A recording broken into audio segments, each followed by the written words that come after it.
برادران ملت اسلامیہ السلام علیکم ورحمۃ اللہ وبرکاتہ۔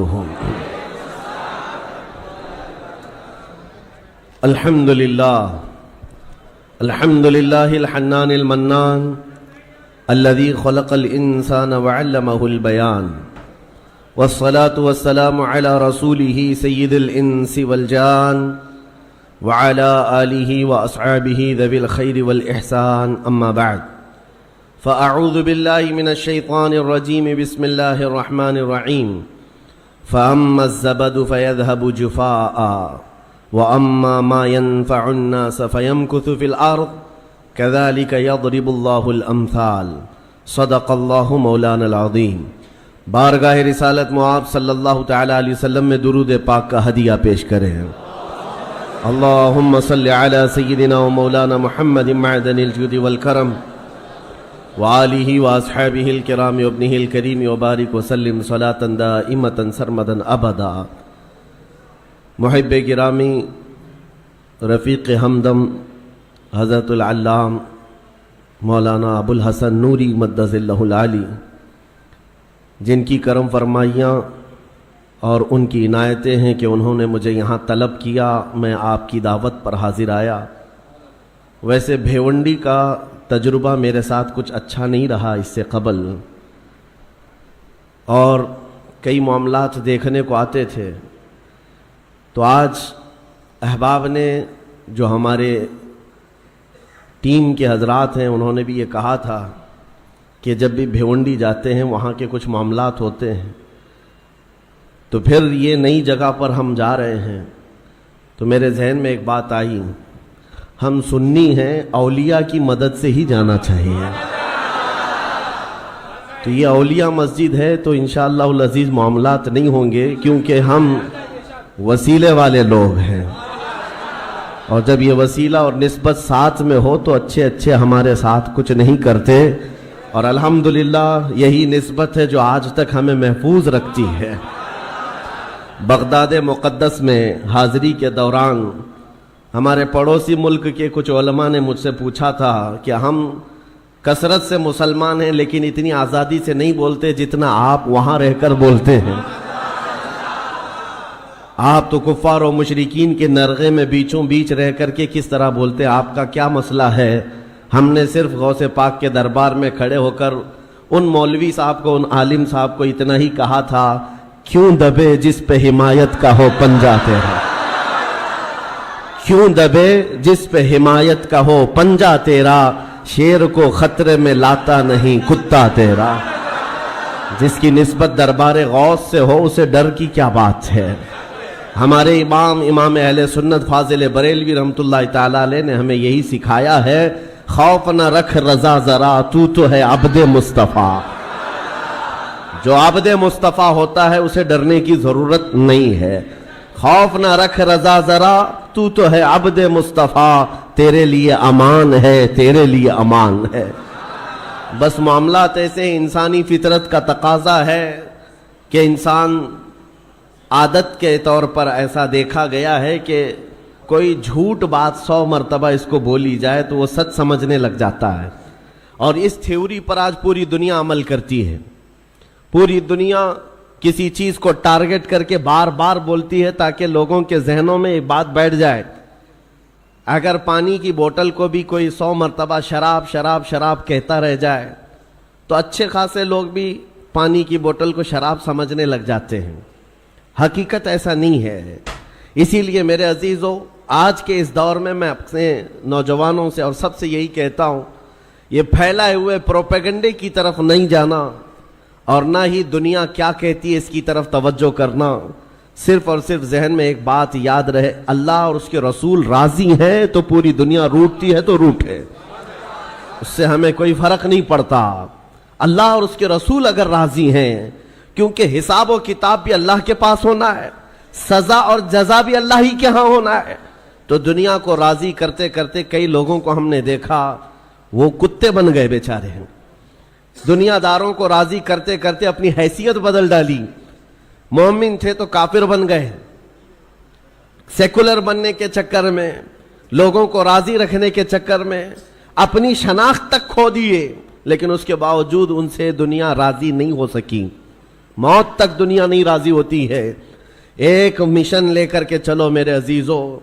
میں نے بہت سارے لوگوں کو زندگی میں دیکھا ہے, سیکولر بننے کے چکر میں اس پارٹی والے کو بھی راضی رکھنا ہے, اس کو بھی راضی رکھنا ہے, اور اپنی قوم کو بھی راضی رکھنا ہے, اور وہ سب کو راضی رکھنے کے چکر میں ایسا کتا بن جاتا ہے, دھوبی کا کتا, نہ گھر کا نہ گھاٹ کا, ادھر کا بھی نہیں رہا ادھر کا بھی نہیں رہا, سب کو مناتے مناتے رہ گیا.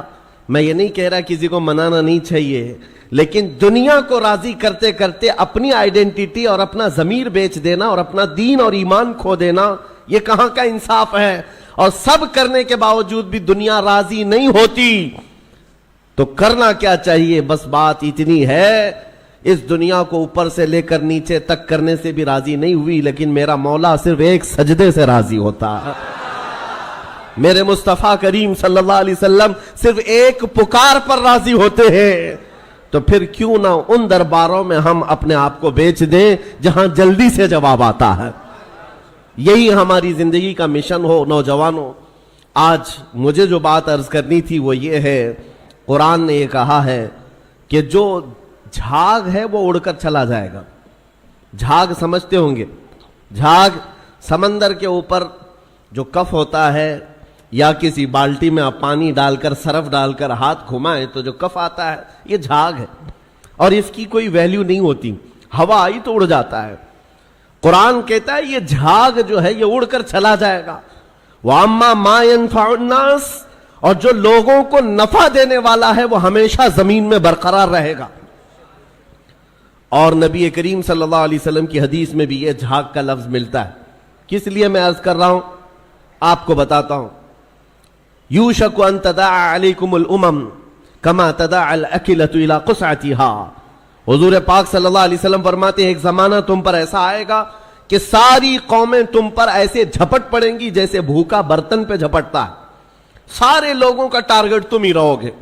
وہ زمانہ آج ہے, ہر ایک کا نشانہ ہم ہی تو بنے ہوئے. آج یہودیوں کا ٹارگٹ بھی ہم ہی ہیں, عیسائیوں کا ٹارگٹ بھی ہم ہی ہیں, چاہے وہ کفار و مشرکین ہو, ہمارے یہاں کے سب کا ٹارگٹ ایک ہی ہے, اسلام اور مسلمان. اور حضور نے فرمایا تھا یہ ایک زمانہ ایسا آئے گا. تو صحابہ نے پوچھا تھا اس وقت, یومئذ نحن من قلۃ یا رسول اللہ, اے اللہ کے رسول کیا اس زمانے میں ہماری تعداد بہت کم ہوگی؟ نبی پاک صلی اللہ علیہ وسلم فرماتے ہیں وَلَكِنَّكُمْ كَثِيرُونَ غُثَاءً كَغُثَاءِ الْبَحْرِ, نہیں تمہاری تعداد تو بہت زیادہ ہوگی لیکن تمہاری حیثیت سمندر کے جھاگ کی طرح ہوگی, سمندر کے جھاگ کی طرح. اب یہ جھاگ کا لفظ آیا, جھاگ اس کو کہتے ہیں جس کی اپنی پیورٹی نہیں ہوتی, ویلیو نہیں ہے, اس کا زمین میں قرار نہیں ہے, وہ موسم سے بنا اور موسم میں اڑ گیا, ہوا سے نکل گیا.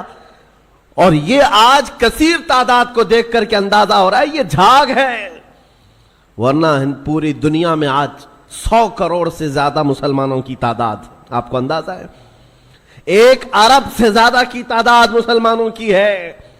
57 ممالک اسلامی ہیں, اسلامی نام سے جو کنٹریز ہیں وہ 57 ممالک ہیں, اتنی بڑی تعداد. لیکن آج ہمت کیسی ہے غیروں کی, کفار و مشرکین کی, جس طرح سے وہ چاہے مسلمانوں کے ساتھ آج کھیلتے ہیں, اور اتنی بڑی تعداد کے ہوتے ہوئے کوئی کچھ نہیں کر پاتا. وجہ کیا ہے؟ یہ جھاگ ہے. اس جھاگ کو پیورٹی میں بدلنے کی آج ضرورت ہے, تعداد نہیں. اسی لیے میں ایک جملہ اکثر کہا کرتا ہوں, اسلام میں کوانٹیٹی نہیں کوالٹی دیکھی جاتی ہے.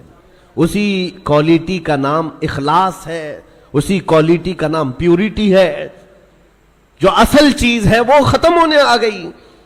آپ کو اندازہ ہے ایک وہ دور ہے جب رسول کریم صلی اللہ تعالی علیہ وسلم کے ساتھ صرف 1200 صحابہ ہیں, اور آپ کا ایک قاصد, حضور پاک کے ایک سفیر جو تبوک کے مقام پر جا رہے تھے.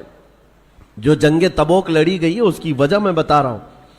نبی پاک صلی اللہ علیہ وسلم کے ایک سفیر اردن, جو آج کا جارڈن کہلاتا ہے, اس جگہ کی طرف رواں تھے. بیچ راستے میں ایک عیسائی گورنر نے پکڑ کر کے حضور کے اس صحابی کے ساتھ بدتمیزی کی اور ان کو دردناک انداز میں قتل کر دیا، بے دردی کے ساتھ شہید کر دیا۔ ایک سفیر، ایک صحابی کا قتل ہوا، خبر پہنچی مدینہ طیبہ میں، تو کیا اس کو عام طور پر لے لیا جائے گا؟ نبی پاک صلی اللہ علیہ وسلم کا ایک سفیر قتل ہو گیا، ایک صحابی قتل ہو گئے؟ نہیں میرے عزیزوں، پورے مدینے میں ایسی ہوا پھیلی، دوسری صبح تھی، سارے مدینے کے ہر گھر سے نوجوان، ہر گھر سے سب باہر آئے اور نبی پاک صلی اللہ علیہ وسلم کے سامنے صفے لگا کر کھڑے ہیں۔ آقا اجازت عطا فرمائے، آپ کے ترجمان اور آپ کے سفیر کے ساتھ جس نے کیا ہے، ہم اس کے پورے ملک کو الٹ کر کے آ سکتے ہیں، اس کی سلطنت کو ختم کر کے آ سکتے ہیں۔ نبی پاک صلی اللہ تعالی علیہ وسلم نے صحابہ کی صفیں لگائی اور اجازت دیا، خود بھی چل کر کے گئے۔ آپ تاریخ پڑھ کر کے دیکھنا جنگ تبوک کی وجہ کیا تھی۔ حضور اکرم صلی اللہ علیہ وسلم نکلے، 1000 اور کچھ صحابہ تھے، لیکن جیسے ہی ان کا رعب و جمال دیکھا، جلال دیکھا، وہ جو سلطنت تھی